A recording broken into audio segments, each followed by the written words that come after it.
सालों पहले चांदनगर के पास एक जंगल था। वहां एक बड़ा सा बरगद का पेड़ था जिस पर दो चिड़ियां रहती थीं। दोनों अपने अपने घोंसले में रहते थे। एक रात उस जंगल में तेज आंधी चलने लगी। देखते ही देखते बारिश शुरू हो गई।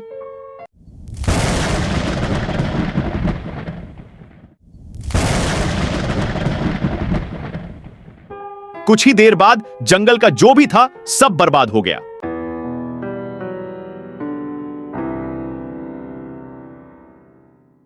अगले दिन चिड़िया को अपनी अपनी भूख मिटाने के लिए कुछ भी नहीं मिला। तभी एक चिड़िया ने दूसरे चिड़िया से कहा, हम इतने प्यार से इस जंगल में रहते हैं, लेकिन अब हमारे पास खाने के लिए कुछ नहीं है। तो क्यों ना जब मैं अंडा दूं तो तुम उसे खाकर अपनी भूख मिटाना, और जब तुम अंडा दोगी तो उससे मैं अपनी भूख मिटा लूंगी। दूसरी चिड़िया ने पहली चिड़िया की बात मान ली। थोड़े ही दिनों बाद पहली चिड़िया ने अंडे दिए, तब दूसरी चिड़िया ने उस अंडे को खा लिया।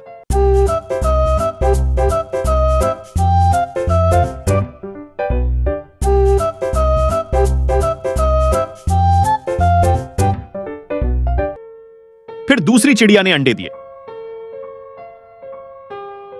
जैसे ही पहली चिड़िया अंडे खाने लगी तो दूसरी चिड़िया ने उसे रोक दिया और कहा, तुम्हारी चोंच साफ नहीं है, तुम इसे धोकर आओ फिर अंडा खाना।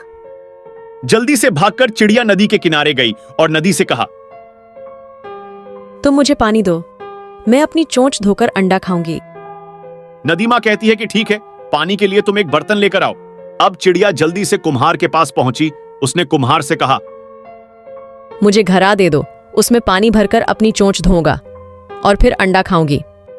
तुम मुझे मिट्टी लाकर दो, मैं तुम्हें बर्तन बनाकर दे देता हूँ।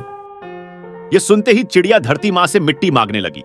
माँ, मुझे मिट्टी दे दो, उससे मैं बर्तन बनाऊंगी और उस बर्तन से पानी भरकर अपनी चोंच साफ करूंगी, फिर अपनी भूख मिटाने के लिए अंडे खाऊंगी।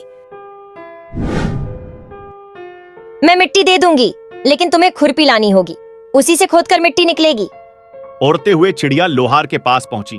उसने लोहार से कहा, मुझे खुरपी दे दो, उससे मैं मिट्टी निकालकर कुम्हार को दूंगी और बर्तन लूंगी, फिर बर्तन में पानी भरूंगी और उस पानी से अपनी चोंच धोकर अंडा खाऊंगी।